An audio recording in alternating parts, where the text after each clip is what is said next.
Buenas noches, una nueva entrega aquí en el Rincón, esta vez con un conocido escritor, pensador y analista internacional, Gustavo Perednik, que ha estado y está en nuestro país presentando un libro.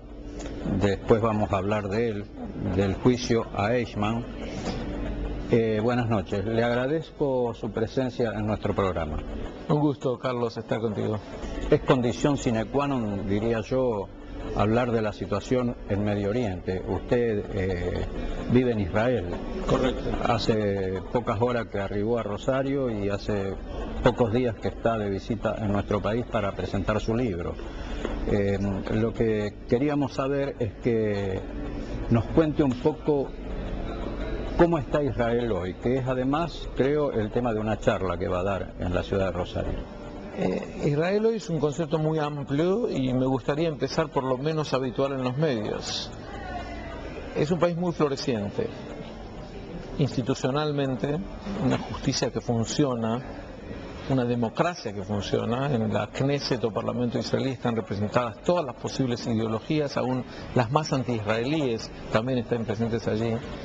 Es un país tecnológica y científicamente de avanzada, con una desproporción en cantidad de premios Nobel, que ha vencido al desierto. Un país de la perseverancia, de la construcción, y en ese sentido hay una sensación general de que es un proyecto que vale la pena, que merece nuestros esfuerzos constantes en la población. Ahora, me imagino que cuando me preguntás tiene que ver con qué pasa hoy con la agresión sostenida. También un país atacado. Correcto, y este asedio tiene hoy en día una expresión descarnada en el hecho de que ya más de 1000 misiles se arrojan desde la Franja de Gaza sobre la población israelí. Es inusual esto, no había ocurrido con esta virulencia. Con ¿no? este tipo de armamento no había ocurrido antes con misiles mucho más, menos dañinos. De todos modos, lo que la gente no entiende probablemente, porque ve que gracias a que el Estado de Israel está comprometido 100% en la defensa de sus ciudadanos, ve que las víctimas fatales de los misiles no son cuantiosas, por suerte. Entonces cree que no es tan grave lo que le está ocurriendo a Israel con el lanzamiento de misiles, pero hay que explicar que una población de 8 millones de habitantes, la abrumadora mayoría de ellos está constantemente con sirenas que anuncian que a los 15 segundos uno tiene que ir a un refugio. Esto implica que una mujer embarazada deba correr con sus hijos, que un anciano no llegue a tiempo, que un hombre... es decir, son 15 segundos que se le da a la población israelí decenas de veces por día, incluso por noche, para refugiarse. Esta situación no puede durar ningún tiempo más, porque hay quienes dicen ¿por qué no negociamos? Porque primero que negociar, uno negocia con aquel que no lo quiere destruir. Si la otra parte, y la otra parte es Hamas, una agrupación terrorista que proclama abiertamente no solo que el Islam conquistará el mundo, sino que Israel debe ser como primer paso borrado de la faz de la tierra, que hay que matar a los judíos por doquier. Lo dice la plataforma del Hamas. Invito a tu audiencia que la lea, está en castellano y en otros idiomas en internet. Y esto lo traduce en hechos concretos, permanentemente tratando de vulnerar a la población israelí. Perdón, Gustavo, porque esto es muy importante, ¿no? 15 segundos, decenas de veces al día. ¿Cómo se hace para soportar tal nivel de vida? Con una sola receta, y es la certidumbre de que esto va a durar poco tiempo, unos días más, y cuando Israel venza al Hamas, va a terminar el lanzamiento de misiles. Lo que nosotros buscamos es que no nos lancen más misiles, no es una ambición desmedida, digamos, y planteada en cualquier otro término es distorsionar la situación. Es decir, yo leo carteles no solamente en Rosario, pero también en carteles contra la invasión israelí en Gaza. Es decir, te voy a ser sincero, no le cuentes a nadie. Para querer gobernar Gaza, uno tiene que ser necesariamente un masoquista, porque es un lugar sin recursos de ninguna índole natural, con una población hostil, etc. Israel no tiene ningún interés. No solo eso, ha expulsado a su propia población de Gaza hace 9 años para probar si los palestinos que se hacían cargo de ese territorio podían construir una sociedad próspera para que viva en paz con Israel. Fue todo lo contrario, destruyeron todo lo que pudieron y se transformaron en lugar una base terrorista. Por lo tanto, ¿cómo se hace para vivir? Se hace para vivir con la certidumbre de que una vez que venzamos al Hamas va a cambiar completamente la situación. No vamos a recibir más misiles, vamos a haber desmantelado los túneles que unen Gaza con distintos poblados israelíes y que tenían como objetivo que terroristas se infiltraran por ahí para matar indiscriminadamente. Y tenemos a un enemigo que no solamente es inescrupuloso, sino que está dispuesto a sacrificar a su propia población en aras de cumplir con metas de iluminados que quieren un orden religioso distinto en el mundo. Porque a veces uno se pregunta, ¿para qué siguen lanzando misiles cuando saben que tenemos una tecnología militar que a la mayoría de ellos los intercepta en el aire? Nos perturba mucho la vida porque hay que ir a los refugios, etcétera, pero en la práctica los misiles son en su gran mayoría interceptados en el aire. Entonces uno se podría preguntar, ¿por qué lo hacen? Y hay una respuesta para eso. ¿Cuál es? Lo hacen porque ellos quieren socavar moralmente al Estado de Israel a los ojos del mundo, y para eso necesitan que mueran muchos palestinos, no israelíes, palestinos. Bueno, yo iba a eso. Sí. Israel está ganando esta guerra, entre comillas, digamos, en el teatro de operaciones, pero lo está perdiendo en lo mediático, en todo el mundo. O sea, el terrorismo está logrando su propósito. Bueno, y eso debería hablar bastante mal a los ojos de los ingenuos que se alinean con el terrorismo, porque si hay una situación cristalina de la guerra hoy, tenemos de un lado a una agrupación que dice que va a borrar a Israel del mapa, que hay que matar a todos los judíos, que flagela a los que beben alcohol, que decapita a los que se desvían, que apedrea a las mujeres adúlteras, que no permite ningún tipo de religiosidad más que la islámica fundamentalista, que promueve la pedofilia con matrimonios masivos con niñas de 8 años. No lo digo yo, lo dicen ellos, lo muestran en sus fotos, lo difunden. Frente a ese grupo, tenemos una democracia pujante que ha transformado a un desierto en un vergel, que trata por todos los medios de sobrevivir en paz con sus vecinos, y hay gente que se alinea con el primero, lo que llama mucho la atención, sobre todo cuando lo hacen en nombre del progreso. Hay estos progresistas que nos están empujando al medioevo, ya no sé cómo llamarlos. Entonces es cierto, los medios tienden a ser anti-israelíes, pero no creo que la gente esté reflejada en esa postura de los medios. Yo tengo el privilegio de estar hablando contigo, que en este sentido sos una excepción en los medios, porque tu postura es mucho más equilibrada y sensata, pero los medios anti-israelíes no reflejan la posición de la mayor parte de la población. Hay un ensañamiento de buscar con lupa todos los defectos de Israel para tratar de escandalizar con ellos y de soslayar lo que hacen sus enemigos, que son las brutalidades más grandes que hay. Regímenes corruptos y opresores gozan del respaldo de los medios supuestamente más librepensadores y de avanzada. Bueno, le quiero hacer una consulta, una pregunta puntual, porque varios gobiernos latinoamericanos han alzado su voz en contra de lo que ellos consideran una desproporción en la invasión o en la defensa de los intereses israelíes, ¿no? Y para eso ponen el remanido tema de los chicos muertos, de los civiles asesinados. Israel o el ejército de Israel, las fuerzas de defensa, para mejor decir, ¿no se han extralimitado un poco? Empecemos por lo de los chicos asesinados y después hablar de la extralimitación. Cuando uno veía un bombardeo sobre una ciudad alemana en la Segunda Guerra Mundial y veía a chicos alemanes muertos, se compadecía mucho de estos chicos, pero no le despertaba solidaridad con los nazis. La guerra la provocaron los nazis, entonces seguro no hay guerra en donde mueran civiles, donde no mueran civiles, no existe en la historia humana, civiles inocentes y chicos. Ahora yo no puedo utilizar a estos chicos que son usados como escudos por su propio grupo terrorista que dice representarlos y que ha iniciado esta guerra para oponerme al Estado que está siendo atacado por el grupo terrorista. La conclusión es absurda, porque a mí me molesta como los israelíes cada chico que muere, y siempre el Estado de Israel es el único que su ejército manda emails, teléfonos, panfletos, distribuye entre la población advertencias de que va a ser bombardeado un lugar, con eso corre riesgo riesgo de que los misiles también sean retirados a tiempo, para que la población civil vaya. Richard Glenn escribe: no existe en la historia bélica de la humanidad ningún ejército que haya protegido tanto a la población civil de sus enemigos como el de Israel, y está demostrado esto. Al que quiere ser anti-israelí siempre va a continuar, y las evidencias no permitirá que lo molesten, él seguirá en su línea anti-israelí. La otra parte que mencionás es la de la desproporcionalidad. Desproporcional es una acción que podría lograr su objetivo con mucho menos. Es decir, si yo para clavar un clavo en una pared traigo un martillo así de grande, me van a decir es desproporcionado, porque con un martillito así también puedo clavar el clavo.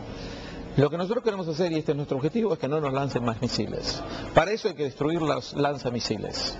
Se ve que si hay algo que caracterizó nuestra reacción es que es infraproporcional, porque todavía no lo hemos logrado. No es que hay un método más efectivo para destruir los lanzamisiles que lo que estamos haciendo. Por supuesto que hubiéramos preferido que no hubiera una incursión terrestre, porque eso nos cuesta muchas vidas a nosotros también. Hubiéramos preferido que desde el aire pudiéramos destruir todos los lanzamisiles, pero era imposible. Por eso tardó la incursión terrestre, pero comenzó en un momento. Por lo tanto, esto de la desproporcionalidad es otra muletilla que se usa solamente para castigar a Israel, porque no hay otra guerra que sea juzgada por el tema de la desproporcionalidad. Y si me permitís un dato casi macabro, hubo un grupo de 4 enloquecidos, creo que 2 de ellos son de psiquiátricos ya, judíos, que cumplieron con la proporcionalidad. Cuando mataron a nuestros 3 chicos en Israel, que secuestraron a 3 chicos y los mataron, hubo un grupo de 4 fanáticos que fueron a secuestrar a un chico árabe y lo mataron. Por supuesto que estos ya están en la cárcel, en un psiquiatra, condenados por la sociedad israelí en su conjunto. No hay un solo parlamentario que no haya puesto el grito en el cielo por lo que ocurrió, para que castiguen a los culpables de este acto asesino. Ojalá nuestros enemigos castigaran a sus asesinos como nosotros. Ellos al contrario, los exaltan, ponen calles en su nombre, etc. Pero ahí tenés la proporcionalidad en juego. ¿Eso es más moral? Me secuestraron y mataron a 3 chicos, entonces yo secuestro y mato a uno. Es ridículo el planteamiento. Lo que nosotros tenemos que hacer es un método que permita eficazmente anular la amenaza que existe sobre Israel. Bueno, hablábamos de un sentimiento anti-israelí. Yo personalmente creo que va más allá. Yo creo que hay judeofobia en todo el mundo. ¿Me equivoco? O por lo menos hay un brote. La tenés tan clara que te diría, no solo que no te equivocás, sino que esa es la raíz. Es decir, al Estado de los judíos no se le perdona nada, y a los enemigos del Estado de los judíos se les perdona todo. Esto viene de mitos muy hacendados, pero insisto con una reserva, la gran mayoría de la gente no es así. Esto es una pequeña minoría muy bulliciosa que en los medios tiene mucha influencia. Pero es cierto, los viejos mitos contra los judíos que dominaban el mundo, que bebían sangre de niños, que eran un pueblo maldito, etcétera, hoy se trasladan contra Israel. A Israel le encanta matar niños, quiere dominar el mundo, etcétera. Son los mismos mitos que antes se aplicaban contra los judíos, lo que bien llamás judeofobia. Sabes que uno de mis libros se llama La judeofobia, y que hoy no van contra la comunidad judía, no van contra el individuo judío, no van contra la religión judía, van contra el país judío. Pero esa es la fuente fundamental de esta obsesión, porque no hay otra manera de llamarlo. Porque además, si Israel estuviera en guerra contra Holanda o contra Costa Rica, uno podría decir, bueno, despierta solidaridad a un país tan positivo y un país tan creador como los 2 que menciono. Pero estamos en guerra contra un grupo troglodita, no hay otra manera de definirlo, es una especie de extensión del Qaeda en el Medio Oriente. Y todavía vienen con lupa para tratar de ver, pero ¿por qué no hicieron esto? ¿Por qué no hicieron lo otro? ¿Por qué no se defienden así? ¿Por qué no se mueren más en los ataques? Es una retahíla de acusaciones permanentes en vez de la mínima solidaridad que merece un Estado que se está defendiendo, aun si es un Estado judío. ¿En Israel se desconocía esta trama de túneles, o por lo menos la cantidad que había? Aparentemente sí, yo no soy un especialista en el tema, aparentemente había una falla en la inteligencia, pero ellos lo explican, la gente de inteligencia, diciendo que es muy difícil tener una precisión absoluta de cuántos y dónde, porque nosotros vemos en la televisión un túnel, pero es muy pequeño, es como decir, aún si estamos en este estudio, donde hay un clavo más, es decir, en la pared, no es tan rápido saberlo. Insisto, se combina aquí con una aparente falla en la inteligencia con la dificultad objetiva de encontrar los túneles de antemano. Con todo, la situación hoy es mucho mejor porque ya sabemos dónde están siendo destruidos uno tras otro, y la guerra tiene que terminar con el fin de los túneles, eso seguro. ¿Hay algún dato que no trasciende o no trasciende demasiado? Por ejemplo, que el gobierno de Egipto también ha interceptado y destruido túneles, ¿es correcto o no? Es correctísimo, y no se tiene en cuenta que, por ejemplo, el gobierno de Egipto básicamente en esta guerra está del lado de Israel. Pero esto no se menciona para tratar de aislar más a Israel. Es decir, ni siquiera eso. La autoridad palestina, Abu Mazen, se ha expresado con mucha moderación, no se ha puesto del todo en contra de Israel. El embajador palestino en las Naciones Unidas dijo que los ataques de Hamás contra Israel son un crimen de guerra. Pero hay cierta prensa que saltea todo esto, y ellos van a seguir diciendo que Israel es el culpable de todo el tiempo, no importa las circunstancias de alrededor. Sí, quisiera añadir algo, a ver si usted está de acuerdo. No solamente es el ataque contra Israel y contra el judaísmo en general, sino también el cristianismo está sufriendo un fuerte embate por parte de estos grupos terroristas. Pero la minoría cristiana en Gaza es permanentemente acosada y perseguida. Y es como la minoría que terminó siendo, pobrecita, expulsada de cristianos en el Líbano, que fueron sencillamente martirizados por los fundamentalistas, y el mundo no respondía, porque tenían los ojos pensando en que Israel no invada, que Israel no haga, etcétera. Están dispuestos a sacrificar a los propios en aras de esta obsesión que tienen con el judío de los países, tal cual. Es decir, ¿dónde hay una comunidad floreciente cristiana en el mundo árabe musulmán? Ni que hablar judía. ¿La paz es posible? Es absolutamente posible, salvo que uno la defina como un concepto idílico en donde toda la gente va caminando por los campos de la mano. La paz quiere decir que no me maten y no me obliguen a matarlos. Y eso, hasta este estallido, estábamos bastante cerca de la paz. Pero lo fundamental, nosotros tenemos tratados de paz con nuestros principales vecinos, Jordania y Egipto. Hace años que hay un tratado de paz que funciona muy bien. Y va a llegar el momento en que hagamos un tratado de paz con los palestinos y con los sirios y con los libaneses. Mientras tanto, el régimen de Siria está ocupado en masacrar su propia población. Ya mataron a casi 200.000. Todos estos que pintan banderas contra Israel en las calles, clamando por justicia, tienen que mirar 10 kilómetros más allá de la frontera para ver que 200.000 son asesinados, pero eso no les mueve nada. La adrenalina se les despierta solo cuando tienen que hablar del judío de los países. Convengamos en que la paz es posible sin la presencia del terrorismo. Mientras exista terrorismo no hay paz posible. Pero es posible vencer el terrorismo localmente. El terrorismo como un fenómeno global del mundo excede a Israel.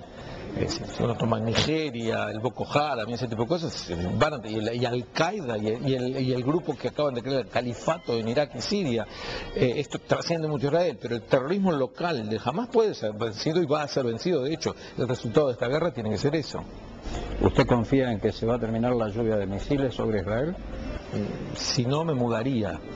No me cabe ninguna duda de que va a terminar. Primeramente que vivimos varios años sin misiles. Esta es una bravata del Hamás como consecuencia directa de que el mundo, léase Naciones Unidas, Unión Europea, Estados Unidos, apadrinaron la unión del Hamás con la autoridad palestina hace unos meses. Cuando eso ocurrió, el Hamás se sintió legitimado, y por más que Israel y gobiernos como Canadá protestaran, se sintieron legitimados, entonces dieron el paso que les parecía necesario para conquistar toda la representatividad de los palestinos en su conjunto, y dijeron: ahora nos vamos a hacer los machos y vamos a empezar a enviar misiles contra Israel. Pero no les está yendo tan bien, es decir, el golpe que está recibiendo el Hamás no lo recibió jamás en su historia. Gustavo, última parte del programa, quisiera hablar un poquito del libro que presentó usted aquí en la República Argentina. ¿De qué se trata? ¿Cuál es el contenido? El libro fue presentado primero en Uruguay, porque lo editó la Universidad ORT de Uruguay. Fue presentado ayer en el Museo del Holocausto en Buenos Aires y hoy en el Centro Sionista de Rosario. El libro se titula Desde el juicio a Eichmann y el subtítulo lo dice todo: sobre el nazismo, la Shoah o Holocausto y su banalización. Habla de cómo, primero, cuál es la esencia del nazismo, en qué consistió, cómo hay que evitar las comparaciones obscenas del asesinato en masa de 6 millones de judíos en Europa con cualquier conflicto político, porque se utiliza permanentemente. ¿Cuándo nace esta banalización? Y yo lo remito al juicio Eichmann en 1960 y su reporte por parte de Hannah Arendt. Es un poco amplio el tema para resumirlo en televisión, pero básicamente es sobre en qué consistió el nazismo y cuáles son los riesgos de banalizarlo. Perdón, y con esto terminamos. ¿No hay un nuevo nazismo vestido de otra forma, pero nazismo al fin? No, a mí no me gusta comparar el nazismo con otros, Carlos, porque el nazismo es sadismo puro. Es un intento de justificar por medios supuestamente ideológicos un impulso que quiere destruir, vejar, violar, incendiar, despojar, etc. No todo lo negativo en este mundo es nazi.